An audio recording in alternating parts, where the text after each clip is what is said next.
ازيكم عاملين ايه النهارده بقى كده جايه لكم بفيديو عن السمبوسه.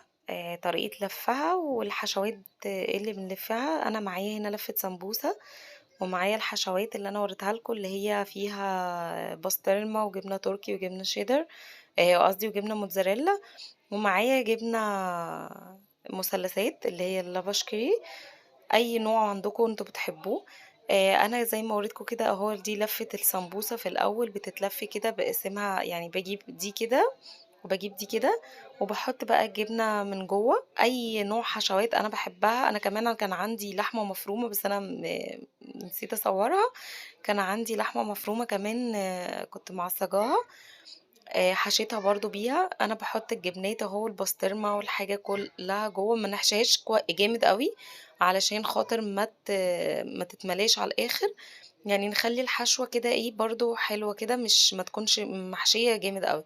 وزي ما انتوا شايفين كده بنطبقها واحده واحده. انا بس عشان ماسكه التليفون فمش عارفه اوريكم كويس قوي، بس هي دي لفتها. بيبقى معايا حبه ميه، باروح مسحاها كده بحبة مَيّة، وشايفين الحتة الجيب اللي أنا عملته ده، بادخّل فيه بقية العجينة اللي هي بقية اللفة علشان خاطر تقفل معايا كويس وما تفُكِّش.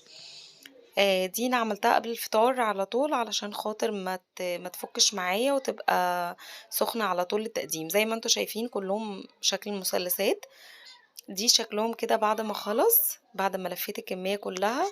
زي ما قُلت لكم في الحشوات اللي أنتم بتحبوها تحشوها فيها. في ممكن تعملوا جبنة بالسبانخ، ممكن تعملوا جبنة كيري، ممكن تعملوا جبنة لافاشكري زي ما أنا عملت، أو جبنة تركي وبسطرمة. أي حشو عندكم متاحة حطوها.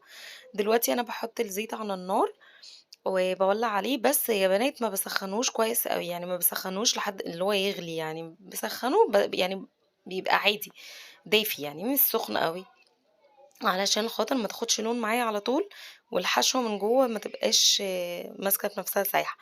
لمّا بتبتدي تاخد اللون اللي هو الدهبي ده، بابدأ أقلب الناحية التانية، إن هي ما بتاخدش وقت خالص، يعني يا دوبك بتحطيها على النار وبتبدأ. بُصّوا يا بنات، ولا بتفُك معاكم ولا أي حاجة. الطريقة دي جرّبوها في اللفة هتعجبكم جدًا. وبعد ما بتبدأ تاخد اللون الدهبي ده، بابدأ أطلّعها كده على ورقة منديل عشان الزيت يتصفّى كويس. ودي شكلها بعد ما خلصت. والحشوات كده بتبقى جواها طعمها لذيذ جدًا على الفطار. ما تنسونيش بقى يا بنات في اللايك والشير، ويا ريت تشتركوا في القناة وكومنت كده حلو منكم عشان تشجعوني أقدّم لكم كل جديد. ودي كانت وصفتنا النهارده، وسلام.